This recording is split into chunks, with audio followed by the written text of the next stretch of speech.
నమస్తే, welcome to square talks. నేను మీ బానుని. ఈరోజు మనతో పాటు స్టూడియోలో రిషికుమార్ గారు ఉన్నారు. ఆయన ఒకానొక సందర్భంలో ఓసిడి అనే సమస్యతో బాధపడి దాని నుంచి అధిగమించి దాని ద్వారా ఒక సైకాలజీ అనే కోర్స్ నేర్చుకొని ఇప్పుడు ప్రాక్టీస్కి వచ్చున్నారు. సో మనం ఆయన జీవితంలో జరిగిన ఏమేమి మార్పులు, ఓసిడి వల్ల జరిగిన మార్పులు ఏమేమి వచ్చాయి, ఆ తర్వాత దాన్ని ఎలా అధిగమించారో ఈరోజు ఆయన మాటల ద్వారా మనం తెలుసుకుందాము. నమస్తే రిషికుమార్ గారు. మీరు ఓసిడి అనే సమస్యతో బాధపడ్డారని విన్నాను. అసలు ఓసిడి అనేది మీకు ఎలా వచ్చింది? అసలు మీరు ఎలా తెలుసుకున్నారు అది ఓసిడి అని? 2018-19 టైంలో నేను అంటే అంతకుముందు కూడా డిగ్రీ ఫస్ట్ ఇయర్ చదువుతున్నప్పుడు నేను విపరీతంగా ఎక్సర్సైజ్ చేసేవాడిని. ఎక్సర్సైజ్ చేసేవారు? ఓకే. విపరీతంగా ఎక్సర్సైజ్ చేసి 3 monthsలోనే ఒక 10 kgs పెరిగాను. ఓకే. 10 kgs పెరిగి అది చేసి అంటే నేను వెయిట్ పెరగాలి అంటే ఒకప్పుడు అండర్ వెయిట్ ఉండేవాను, వెయిట్ పెరగాలన్న దీంతో పెరిగాను కాబట్టి ఆపేసాను. సడన్గా ఆపేసి దానికి తగ్గట్టుగానే సడన్గా ఫుడ్ కూడా తగ్గించేయడం వల్ల మజిల్లో ఉంటే మజిల్ పెయిన్స్ రావడం వల్ల నేనేంటి మనకు భ్రమపడ్డానంటే అది హార్ట్ అటాక్ అని అనుకోవడం వల్ల నేను డైలీ డాక్టర్ గారికి వెళ్ళేవాడిని. అసలు హార్ట్ అటాక్ అనేది మీకు అప్పుడు ఆ థాట్ ఎలా వచ్చింది? మీకు హార్ట్ అంటే అటాక్ మా ఫాదర్కి హార్ట్ ప్రాబ్లం ఉండేది. హార్ట్ ప్రాబ్లం ఉండడం వల్ల జీన్స్ ప్రకారంగా హార్ట్ అటాక్ వచ్చే ఛాన్సెస్ ఉన్నాయనేది మనం తరచుగా వింటాం కాబట్టి అది ఒక రిస్క్ ఫ్యాక్టర్ ఉంటుంది. రిస్క్ ఫ్యాక్టర్ అంటే స్మోక్ చేస్తే హార్ట్ అటాక్ వస్తుంది, కొలెస్ట్రాల్ ఎక్కువైతే వస్తుంది. అట్లానే ఇది కూడా ఒక రిస్క్ ఫ్యాక్టర్ అని నేను అనుకోవడం వల్ల నాకు వచ్చేసిందేమనే భయంతో నేను డాక్టర్ గారికి వెళ్ళడం వల్ల అతను ఈసీజీ ఇట్లాంటి స్కానింగ్స్ అన్ని చేయడం వల్ల అతను ఏం చెప్పారంటే మీకు ఏ ప్రాబ్లం లేదు అని అనుకున్నారు. ఆ తర్వాత కొన్ని సంవత్సరాల తర్వాత అప్పటికి అది అయిపోయింది. తర్వాత ఒక 2 years తర్వాత మా నాన్నగారు హార్ట్ ప్రాబ్లంతో అంటే మినిమం 15 years సఫర్ అయ్యి అంటే heart pain not heart attack suffer అయ్యి చనిపోయారు. చనిపోవడం వల్ల ఏం జరిగిందంటే మళ్ళీ అట్లాంటి గ్యాస్ రిలేటెడ్ పెయిన్, గ్యాస్ అంటే హార్ట్లో కూడా కొంత పెయిన్ వస్తుంది, గ్యాస్ ప్రాబ్లం రాదు. అట్లా జరగడం వల్ల నేను మళ్ళీ వెళ్ళడం వల్ల అప్పుడు కొంచెం ఖాళీగా ఉండడం, ఓవర్ యాంగ్జైటీకి గురయ్యి ఎవ్రీడే వెళ్ళడం వల్ల ఏం జరిగిందంటే ప్రతి డాక్టర్ గారికి వెళ్ళి స్కానింగ్స్ తీయడం, వాళ్ళు ఏం చెప్పలేదు ఏం లేదు అనేసి విపరీతంగా చెప్పేవారు. కానీ నేను వినకుండా మరి వేరే డాక్టర్ గారు అంటే డౌట్ ఈ డాక్టర్కి తెలుసో లేదో డౌట్తో వేరే డాక్టర్ గారికి వెళ్ళడం వల్ల ఒక 3 months ఇట్లాగే జరిగింది. లాస్ట్కి స్కానింగ్స్ అన్నీ అయిపోయిన తర్వాత ఒక డాక్టర్ గారికి ఇవన్నీ తీసుకెళ్ళి చెప్పినప్పుడు అతను ఏం చెప్పారంటే మీరు ఇట్లానే ఉంటే సైకోటిక్గా మారిపోతారు. అంటే అతనికి ఆ వర్డ్ తెలియదు అంటే సైకలాజికల్గా ప్రాబ్లమ్స్ వస్తాయి అంటే అప్పుడు నేను యాంగ్జైటీ ఎక్కువైపోద్ది అని డాక్టర్ చెప్పడం వల్ల నేను యాంగ్జైటీ అంటే ఏంటనేది యూట్యూబ్లో చెక్ చేయడం చూసాను. ఒకప్పుడు హార్ట్ అటాక్ మీద కూడా యూట్యూబ్లో చెక్ చేసిన అట్లానే ఇట్ల గురించి చెప్తే యాంగ్జైటీ ఎక్కువ అవ్వడం వల్ల డిప్రెషన్లోకి వెళ్ళిపోతారు. డిప్రెషన్లోకి వెళ్ళిపోయి సూసైడ్ చేసుకుంటారని చెప్పడం వల్ల నేను ఈ హార్ట్ అటాక్ అనే పదాన్ని వదిలేసి సూసైడ్ మీద వచ్చాను. ఓకే.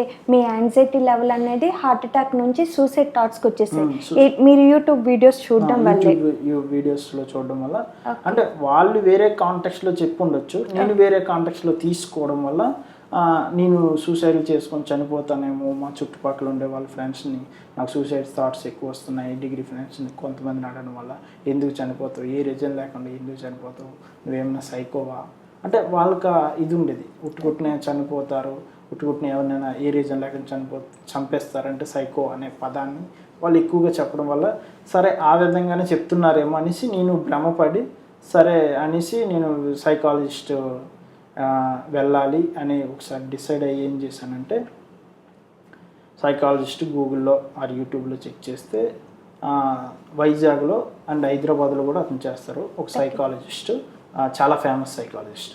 అతని కాడికి వెళ్తే అతను ఎంట్రన్స్ ఓపీ ఫీజు అనేది ఒక 600 తీసుకున్నారు. 600 తీసుకొని సార్ వచ్చిన తర్వాత అతని దగ్గరికి వెళ్తే సార్ నాకు సూసైడ్ థాట్స్ విపరీతంగా వస్తున్నాయి, నేను చనిపోతానేమని భయం వస్తుంది, చచ్చిపోవాలనే థాట్స్ ఎందుకు సరే వస్తున్నాయంటే నీకు విపరీతంగా సూసైడల్ థాట్స్ ఉన్నాయి, మీకు అర్జెంటుగా మీరు జాయిన్ అవ్వాలి, దగ్గర 1.5 lakhs తీసుకుంటాను, అర్జెంటుగా జాయిన్ అయిపో. 1.5 lakhs ఎందుకు? అంటే వాళ్ళు ఎవ్రీ సాటర్డే రావాలి, ఎవ్రీ ఫీజు 1.5 lakhs అని చెప్పారు. సెషన్ ఫీజు కాదు, కంప్లీట్గా ఫీజు ప్యాకేజ్. ఓకే. తెచ్చేసి ప్రతి సాటర్డే రావాలి, మీకు వీడియోస్ ఇస్తాము, మెడిసిన్ అంటే ఇస్తాము అనేసి అన్నారు. నా కాడ అప్పటికి 1000 రూపీస్ ఉంది. 1000 రూపీస్తో ఇంటికాడ చెప్తే ఇంటికాడ ఏమంటారో తెలియదు. ఇంటికాడ ఉండే వాళ్ళ యొక్క బిలీఫ్ సిస్టమ్ వేరు, సైకలాజికల్ ప్రాబ్లం. అంత ఎందుకు కట్టాలి, వాళ్ళు నేను మోసం చేస్తారు, వాళ్ళు చెప్తారని. అసలు ముందు మన ఇళ్లలో సైకాలజీ అంటేనే అదొక పిచ్చి ఆసుపత్రి, పిచ్చి వాళ్ళు వెళ్ళేలాగా మన పేరెంట్స్కి ఒక థాట్ ఉండేది. సో మీలో ఆ ఫియర్ కూడా ఉండొచ్చు కదా. అప్పటికి ఉంది కాబట్టి అంత కట్టాలా అనేసి నేను ఆలోచించి ఫ్యూచర్గా మీ లైఫ్ మొత్తం చేంజ్ అయిపోద్ది, మీరు చాలా హై పొజిషన్కి వెళ్తారని వాళ్ళు నన్ను మ్యానిపులేషన్ చేసే ప్రయత్నం చేశారు. ఫస్ట్ అతను గారితో మాట్లాడినప్పుడు ఏమన్నారంటే, మీరు ఖచ్చితంగా తీసుకోవాలి, 3 months లేకపోతే 3 daysలో చనిపోతారు అని భయపెట్టడం. ఒక సైకాలజీ అయ్యండి ఆయన మీకు మీ ఇన్నర్ షీల్డ్కి ఇలాగా ఫీడ్ చేశారన్నమాట, మీరు ఒక 3 daysలో చనిపోతారు అని. 3 daysలో చనిపోతారు. అప్పుడు మీ మానసిక పరిస్థితి ఎలా ఉంది? అదే అప్పుడు ఆల్రెడీ నేను చాలా యాంగ్జైటీలో ఉన్నా, దాన్ని ఒక 10 ఎక్కువ చేశారు. ఒక బస్సులో, ఒక ఆర్టీసీ బస్సులో వెళ్తుండగా ఒక సైడ్ని కూర్చొని ఇలాగ ఉనుక్కుంటూ ఉన్నా.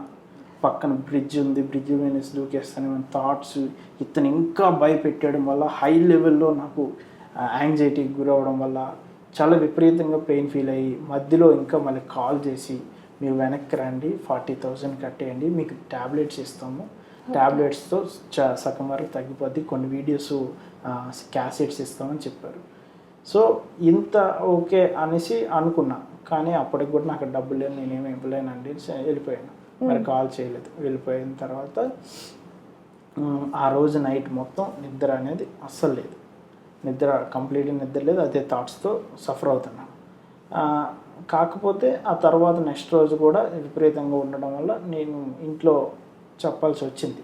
మీ ఇంట్లో వాళ్ళు మీ పరిస్థితి చూస్తూ ఉంటారు కదా, వాళ్ళు ఎప్పుడైనా మీ అమ్మగారు అడిగారు? అప్పటి వరకు అంటే కామన్గానే ఉండేది థాట్స్. అంటే ఇక్కడ ఓసిడీకి ఉండే ఇదేంటంటే బయట వాళ్ళకి అంత ఈజీగా తెలియదు, తెలుస్తుంది వాళ్ళు చెప్పడం వల్ల.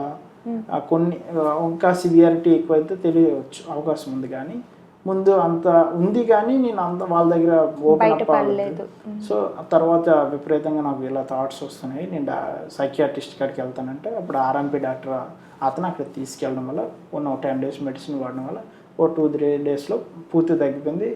చాలా ఫీల్ అయినా ఓకే ఇదేం లేదు అనుకున్నాను. కానీ ఒక 10 days తర్వాత మళ్ళీ అవే థాట్స్ రిపీట్ అవ్వడం వల్ల ఎంఎస్సి ఫస్ట్ ఇయర్లో జాయిన్ అయినప్పుడే అప్పుడు విపరీతంగా స్టార్ట్ చేసి కొన్నాళ్ళు ఈ థాట్స్ని ఎట్లానే ఈ కొన్ని టెక్నిక్స్ ఉంటాయి యూట్యూబ్లో చెప్తుంటారు, స్టాప్ అనుకోవాలి, ఇట్లా అంటే బ్యాండ్ పెట్టుకొని ఇలా కొట్టుకుంటే నెగిటివ్ థాట్స్ అన్నీ పోతాయి. ఇట్లాంటివి కూడా చాలా పెద్ద పెద్ద సైకాలజిస్టులు మన హైదరాబాద్, వైజాగ్లో ఉండే వాళ్ళు చెప్పారు. సో మీరు డైరెక్ట్గా వాళ్ళని కలిసారా లేదా ఏదైనా యూట్యూబ్ ఛానల్స్లో చూసి మీకు మీరు అలా ప్రాక్టీస్లు చేసి ఇట్లా అంటే వెనకాతలో స్టాప్ అనే ఇమేజ్ని తెచ్చుకొని ఆ థాట్స్ వచ్చినప్పుడు స్టాప్ అంటే ఆగిపోతాయి, లేదా మెడిటేషన్ చేస్తే ఎక్కువసేపు చేస్తే తగ్గుతుంది. ఇట్లాంటివన్నీ అన్ని ప్రాక్టీస్లు ఆ 6 monthsలో చేశాను. 6 monthsలో చేస్తూ ఎట్లాగా యూట్యూబ్లో చెక్ చేస్తూ ఉండేవాడిని.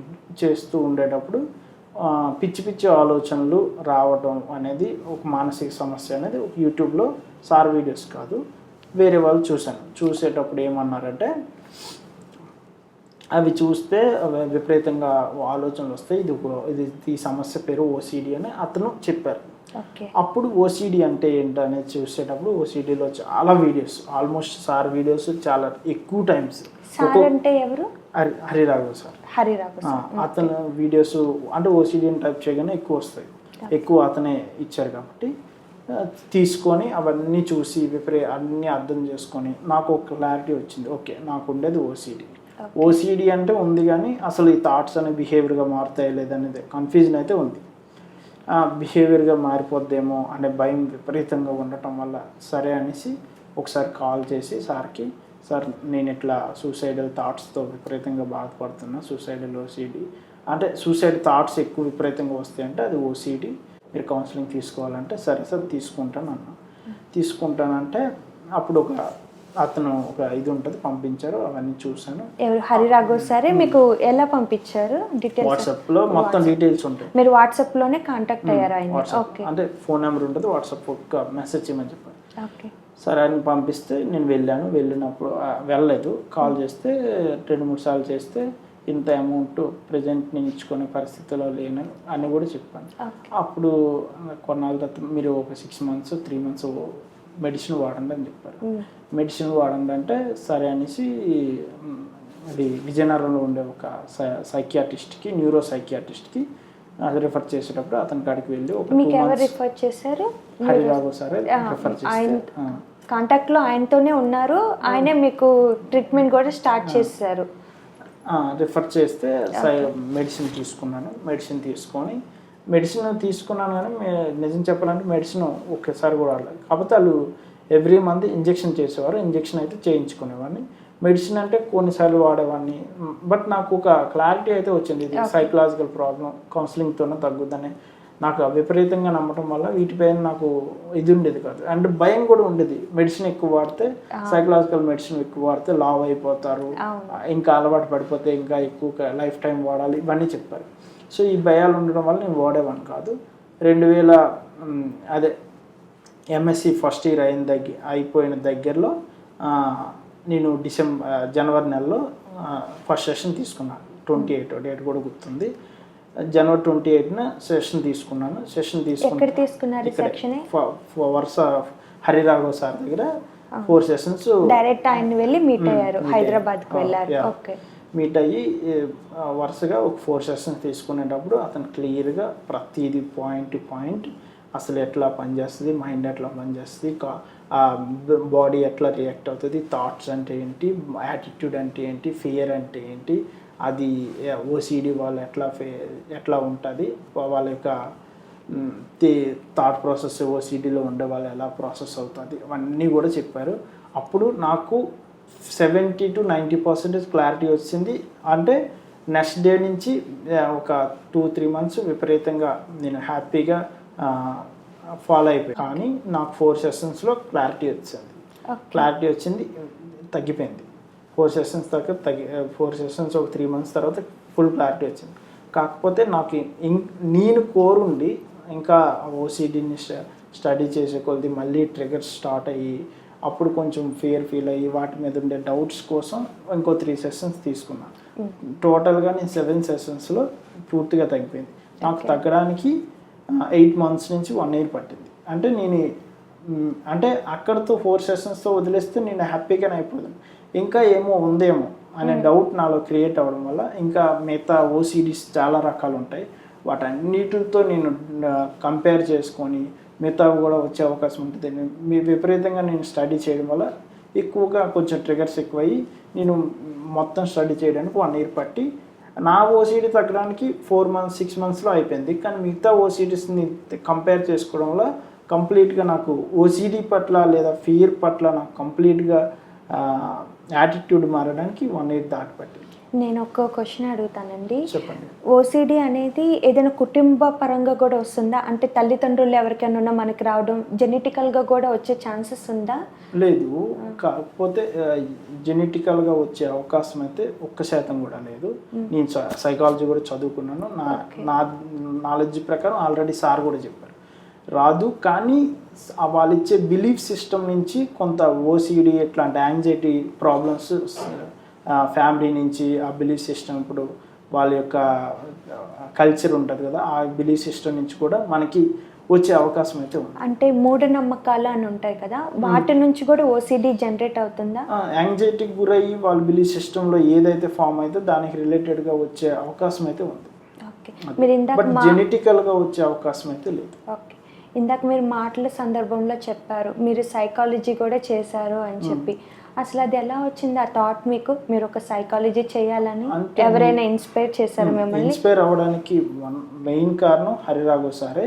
ఓకే, ఇన్స్పైర్ అయ్యాను నేను కూడా.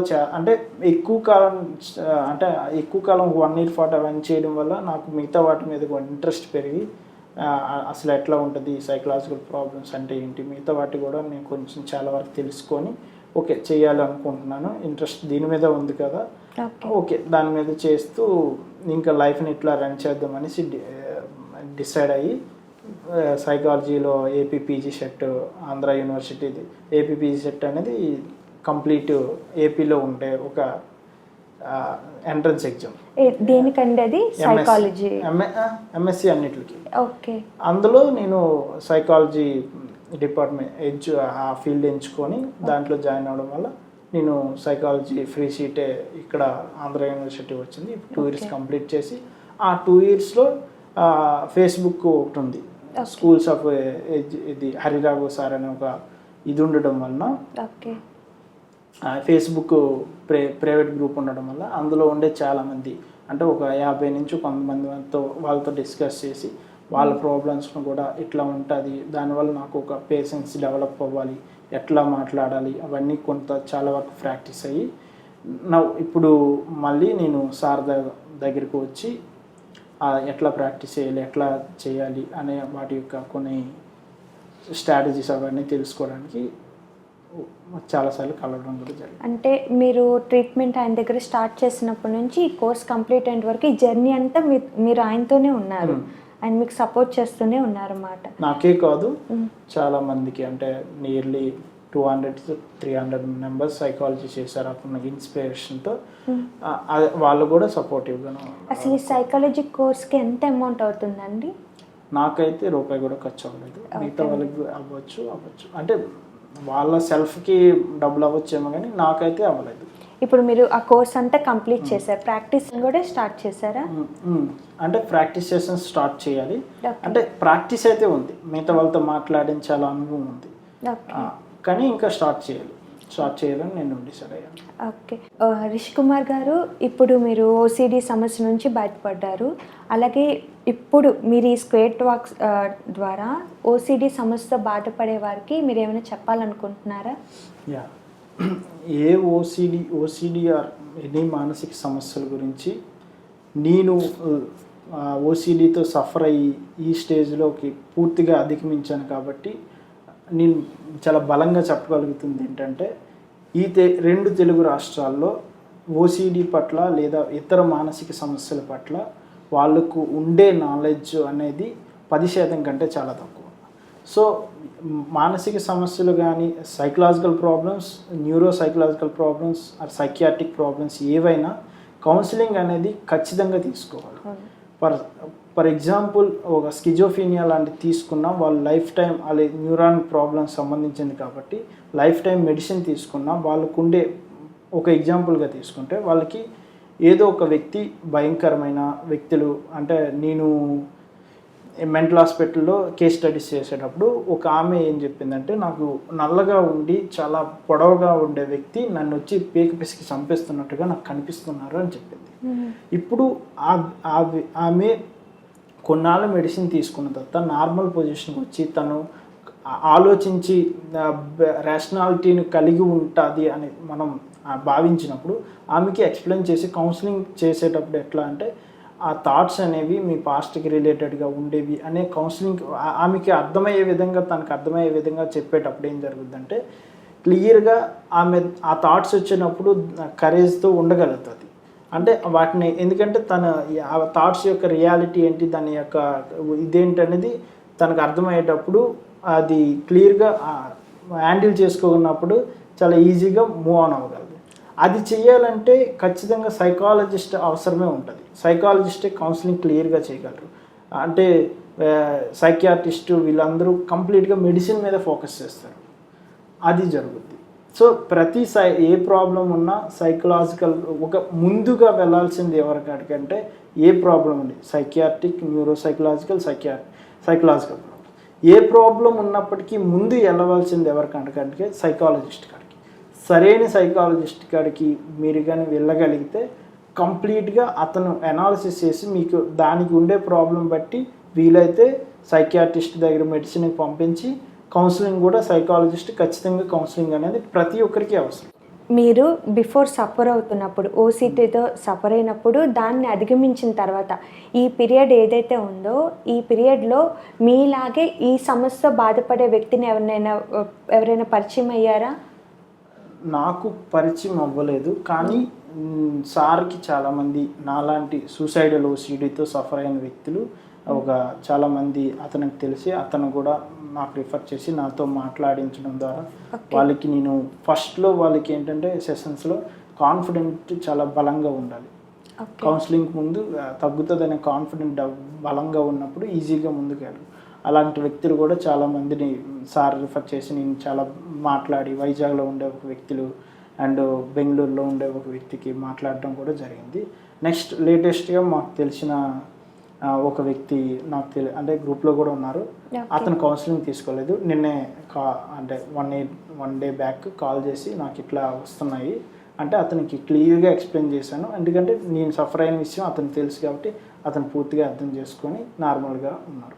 మీరు అలా పరిచయమైన వ్యక్తిని మీరు కౌన్సిలింగ్ స్టార్ట్ చేశారన్న కదా, మాటల ద్వారా మీరు మోటివ్ ఇస్తూ డిస్కషన్ నా ప్రాబ్లం నేను ఎట్లా సఫర్ అయ్యానో అది ప్యూర్గా అర్థమైతే అతనికి కూడా క్లియర్గా అర్థమయ్యటం. ఫస్ట్ నేనేంటంటే డిస్కషన్లో ఉన్నా, ఇంకా నేను కౌన్సిలింగ్ అవి ఎట్లా అనేది నేను ఇంకా నేర్చుకొని దాన్ని ఇంకా నేను స్టార్ట్ చేయాలి. ఫస్ట్ డిస్కషన్ ఎట్లా ఉంటుందంటే ఇట్లా జరుగుద్ది, ఇట్లా ప్రాసెస్ అవుద్ది. వాళ్ళు కూడా క్వశ్చన్స్ చేస్తారు. క్వశ్చన్కి డిస్కషన్ జరగడం వల్ల ఏంటంటే ఆ డిస్కషన్లో చాలా తెలుస్తుంది. ఓకే, ఇప్పుడు నేను కౌన్సిలింగ్ నాలెడ్జ్ అయితే ఉంది, ఇవ్వచ్చు, కానీ నేను ఇవ్వడానికి ప్రాక్టీస్ కావాలి, చాలా ఎక్స్పీరియన్స్ కూడా ఉండాలి. ఇప్పుడు మీ లైఫ్లో మీ గోల్ ఏంటి? మీరు ఇప్పుడు సైకాలజీ కంప్లీట్ చేశారు కదా, నెక్స్ట్ ఫర్దర్గా మీరు జాబ్ ట్రై చేస్తున్నారా లేదంటే మీరు ఓన్గా ఏదైనా? కొన్నాళ్ళు ఒక 2-3 ఇయర్స్ వరకు నేను 2-3 ఇయర్స్ ఇంకా ఎక్కువ ఇయర్సే ఏదో ఒక జాబ్ చేస్తూ దీన్ని ప్రాక్టీస్ చేసి దీని మీద సరైన ఎక్స్పీరియన్స్ని నాలెడ్జ్ని గెయిన్ చేసిన తర్వాత నేను అంటే ఈ జాబ్ నుంచి అటు షిఫ్ట్ అయ్యే అవకాశం ఉంది. అసలు సైకాలజీలో కెరియర్ ఉంటుందా, జాబ్స్ ఉంటాయండి, లేదంటే ఇండివిజువల్గా పెట్టుకోవడమేనా? కెరియర్ జాబ్స్ కూడా ఉంటాయి. ఇప్పుడు చాలా డెవలప్ అయింది. ఒక ఎగ్జాంపుల్ చెప్పాలంటే నేను ఏపీపీజీ సెట్ రాసినప్పుడు నాతో పాటు ఒక 1000 నుంచి 1500 మంది మాత్రమే రాశారు. కానీ ఇప్పుడు మా జూనియర్స్ 5,000 నుంచి దగ్గర 8,000 వరకు సైకాలజీ కోర్సు ఇది ఎంట్రన్స్ ఎగ్జామ్ రాశారు. అంత బలంగా ఒక 1 ఇయర్లోనే అంత డెవలప్ అయింది. ఎందుకంటే సైకాలజీ మీద ఈ రోజుల్లో చాలా ఈజీగా అవగాహన వస్తుంది. యూట్యూబ్ వల్ల కానీ మిగతా సోషల్ ప్లాట్ఫామ్ నుంచి ఈజీగా అవేర్నెస్ క్రియేట్ అవుతుంది. కాబట్టి ఖచ్చితంగా సైకాలజీ అనేది ఫ్యూచర్లో చాలా అవసరం ఉంటుంది. ఎందుకంటే మీరైనా వినండి, రోజుకి ఒక 5 to 3 times అయినా స్ట్రెస్ అనే పదాన్ని వింటున్నారు. స్ట్రెస్ అనేది దేనికి రిలేటెడ్ అంటే కంప్లీట్గా సైకాలజీకి సంబంధించింది. ఖచ్చితంగా సైకాలజీ వలన ఆ స్ట్రెస్ వలన మిగతా సమస్యలు వస్తాయి. సైకాలజీ అంటే ఓన్లీ మానసిక సమస్యలకే ఇవ్వాలి కౌన్సిలింగ్ అనేది కాదు, మిగతా బయలాజికల్ ప్రాబ్లమ్స్కి సంబంధించింది కూడా కౌన్సిలింగ్ ఇవ్వచ్చు. ఫర్ ఒక ఎగ్జాంపుల్గా తీసుకుంటే డయాబెటిక్ గురించి అతను డాక్టర్స్ ఏం చెప్తారంటే ఫుడ్ మానేయండి, ఫుడ్ మానేసి ఫుడ్ అంటే మంచి ఫుడ్ తీసుకోండి, మెడిసిన్ వేసుకోండి అని చెప్తారు. అసలు డయాబెటిక్ ఎట్లా వస్తుంది, ఎట్లా ఫామ్ అవుతుంది, అది ఇన్సులిన్ అంటే ఏంటి, ఇవన్నీ సైకాలజిస్ట్ కూడా ఇచ్చే అవకాశం ఉంది, ఇవ్వచ్చు. కాకపోతే అది ఎంతవరకు అనేది కొంతమంది క్లినికల్ సైకాలజిస్టులు కూడా ఇస్తారంట, అంటే ఎక్స్ప్లెయిన్ చేయొచ్చు. ఓకే, ఇప్పుడు జాబ్స్ అన్నారు కదండి, అసలు ఏ రంగంలో ఉంటుంది జాబ్స్? కొన్ని కంపెనీస్లో ఇన్స్టిట్యూట్లో ఇప్పుడు నారాయణ, శ్రీ చైతన్య కాలేజెస్లో. ఓకే, నారాయణ శ్రీ చైతన్యలో కూడా ప్రతి బ్రాంచ్లో ఒక సైకాలజిస్ట్ని తీసుకుంటున్నారు. మొన్న కూడా మాకు ఇంటర్వ్యూస్ వచ్చాయి. కాకపోతే వాళ్ళకి ఎక్స్పీరియన్స్ కావాలని, మాకు ఎక్స్పీరియన్స్ అంటే వాళ్ళకి కావాల్సిన ఎక్స్పీరియన్స్ మా దగ్గర లేకపోవడం వల్ల తీసుకోలేదు. అండ్ నారాయణ, పినాకిల్ అనే కంపెనీస్ ఉంటాయి, పెద్ద ప్రతి కంపెనీలో ఇప్పుడు సైకాలజిస్ట్ అనేది ఖచ్చితంగా తీసుకుంటున్నారు. సైకాలజిస్ట్ అంటే వీళ్ళందరికీ కావాల్సింది ఏంటంటే రెగ్యులర్ మోడ్ కావాలి, డిస్టెన్స్ మోడ్ అనేది తీసుకోరు. మీరు ఈ మధ్య కాలంలో ఏదైనా ఇంటర్వ్యూకి అటెండ్ అయ్యి ఉన్నారా? ఈ మధ్య కాలంలో నేను దగ్గర ఒక 4-5 ఇంటర్వ్యూ, నిన్న లాస్ట్ డే కూడా ఇంటర్వ్యూ అయింది, 4 rounds కూడా అయిపోయాయి. అతను HR గారు ఒక పాస్పోర్ట్ ఫోటో పంపించమని కూడా చెప్పారు. రిషి కుమార్ గారు, ఇప్పుడు మా స్క్వేర్ టాక్ ప్రేక్షకులు ఎవరైతే ఉన్నారో వాళ్ళందరూ ఈ సమస్య బాధపడే వాళ్ళు ఈ వీడియో చూస్తారు. మీ ద్వారా అసలు మేము అప్రోచ్ అవ్వాలి అంటే ఒక గుడ్ సైకాలజీ ఎలా మేము అవగాహన పెంచుకోగలం అంటే ఇతని దగ్గరికి వెళ్తే మా సమస్య తీరుతుంది అని మాకు ఎలా వచ్చింది ఇతను గుడ్ ఇతను బ్యాడ్ అని? అంటే ఎందుకంటే మీరు మీ పాస్ట్లో ఎక్స్పీరియన్స్ చేశారు, ఒక వ్యక్తిని కలిసినప్పుడు మీకు ఇంకా భయాందోళన ఎక్కువ కలగజేశారు, ఆ తర్వాత గుడ్ పర్సన్ అప్రోచ్ అయ్యారు. బట్ మీరు ఎడ్యుకేటెడ్ కాబట్టి యూట్యూబ్ వీడియోస్ చూసి అలాగా అప్రోచ్ అయ్యారు. బట్ చాలామంది అలా తెలియదు కదా, టెక్నాలజీకి దూరంగా బ్రతికే వాళ్ళు ఉంటారు. వాళ్ళకి ఎలాంటి అవగాహన ఇస్తారు ఈ వీడియో ద్వారా? ఓకే, ఇప్పుడు ఒక సైకలాజికల్ ప్రాబ్లం ఏదైనా, ఓసిడి అయినా ఏదైనా, దాని గురించి యూట్యూబ్స్లో పెంచుకోవడం, దాని గురించి వీళ్ళ ఎడ్యుకేటెడ్ పర్సన్స్ ఎవరైతే ఉంటారో దాని మీద గూగుల్లో కానీ దానికి సంబంధించిన వికీపీడియాలు కొన్ని రిలేటెడ్గా ఉండే వాటిని కొంచెం ఎడ్యుకేషన్ పెంచుకొని నాలెడ్జ్ పెంచుకున్న తర్వాత దానికి రిలేటెడ్గా వీడియోస్ చూడడం వల్ల ఎవరైతే కన్విన్సివ్వేలో, ఎవరైతే దాని గురించి పూర్తిగా అవగాహన ఉంటుంది అనేది మనకు అంత క్లియర్గా అర్థమైనప్పుడు అతన్ని రిఫర్ చేయడం చాలా ముఖ్యం. అండ్ ఎక్కువగా సైకలాజికల్ ప్రాబ్లమ్స్కి ఎక్కువగా మెడిసిన్ వాడాలి, మెడిసిన్ లైఫ్ టైం వాడాలి. లేకపోతే ఇంకోటి ఏం చెప్తారంటే ప్యాకేజ్, అంటే ఇంత ప్యాకేజ్ తీసుకొని ఒక్కసారిగా ప్యాకేజ్ కట్టేయాలి. ఎవరినైనా మీరు గూగుల్లో ఉండే వాళ్ళని అక్కడ ఆంధ్రప్రదేశ్లో ఉండే సైకాలజిస్టులు అనేది మనం కొడితే, ఆంధ్రప్రదేశ్ అని కొడితే చాలామంది సైకాలజిస్టులు వస్తారు. వాళ్ళందరికీ మీరు ఫోన్ చేస్తే ఏం చెప్తారంటే ఇంత ప్యాకేజ్ ఉంటుందండి, 1 year మీరు కౌన్సిలింగ్ తీసుకుంటే 2 lakhs 1 lakh తీసుకోవాలండి, తీసుకుంటామండి అని చెప్తారు. అలాంటి ప్యాకేజీలు మాట్లాడేటప్పుడు మరి మెడిసిన్ లైఫ్ టైం వాడాలన్నప్పుడు, లేదా మెడిటేషన్ అనేది సైకాలజీకి సంబంధం లేదు. ఇట్లాంటి టెక్నిక్స్ కానీ టిప్స్ చెప్పేవాళ్ళు, నెక్స్ట్ టెక్నిక్స్ ఇట్లాంటి వాళ్ళు ఎవరైనా ఉన్నారు వాళ్ళని వీలైనంత నమ్మకపోవడం మంచిది. మనీ మైండెడ్ కానీ టిప్స్ చెప్తానని, లేదా సజెషన్స్ కానీ ఇట్లాంటివి చెప్తాను, లేదా మోటివేషన్ ఉంటుంది తగ్గడానికి, ఇట్లాంటివి ఏవైనా చెప్పేటప్పుడు వాళ్ళని కాకుండా సమస్య గురించి కౌన్సిలింగ్ అంటే ఏంటో చెప్పేవాళ్ళు, కన్విన్స్ వేలో దానికి రిలేటెడ్గా ఉండే సబ్జెక్ట్ని చెప్పే వాళ్ళ దగ్గరికి వెళ్ళడం చాలా ముఖ్యం. అవును, మన సమస్య ఏంటి అనేది ముందు అడిగి ఆ తర్వాత మాట్లాడితే ఓకే. ముందే ఒక ప్యాకేజ్ మాట్లాడుతున్నారంటే నా కౌన్సిలింగ్ సైకాలజిస్ట్ ఏం చెప్తున్నారంటే నా కౌన్సిలింగ్ తగ్గకపోయినా నాకు ఆల్రెడీ ప్యాకేజ్ వచ్చిందనే ధీమాతో అతను ఉంటారు. అతనికి ఒకవేళ సైకాలజిస్ట్కే కానీ ఖచ్చితంగా అంత నాలెడ్జ్ ఉంటే ప్రతి సెషన్కి కూడా డబ్బులు తీసుకోవచ్చు, ఏ సెషన్కి కావాలంటే ఆ సెషన్కి. కానీ ఒక్కసారిగా ప్యాకేజ్గా తీసుకుంటున్నారంటే అందులోనే మనం అర్థం చేసుకోగలం ఎంత మోసం జరుగుతుంది. ఓకే, నేను అడుగుతుంది ఏంటంటే ఇలాగ టెక్నాలజీకి దూరంగా బ్రతికే వాళ్ళకి ఎలాగ అవగాహన వస్తుంది అంటే పెద్దవారు వయసులో ఒక పెద్దవాళ్ళు ఉంటారు, 40-50 yearsలో కూడా ఈ ఓసిడీకి సమస్యలు బిగిన్ అవుతాయి కదా, వాళ్ళకి కూడా ఎడ్యుకేషన్ వాళ్ళతో కంపేర్ చేసుకుంటే అన్ఎడ్యుకేటెడ్ వాళ్ళకి కొంచెం చాలా ఇబ్బంది ఉంటుంది. ఇట్లాంటి సమస్యలు తెలుసుకోలేక చాలామంది ఇప్పుడు నేను ఎక్స్పీరియన్స్ చేసిన ఆ మెంటల్ హాస్పిటల్ వైజాగ్లో, అందులో 70 to 80% సైకలాజికల్ ప్రాబ్లమ్స్ ఉండేవాళ్ళే.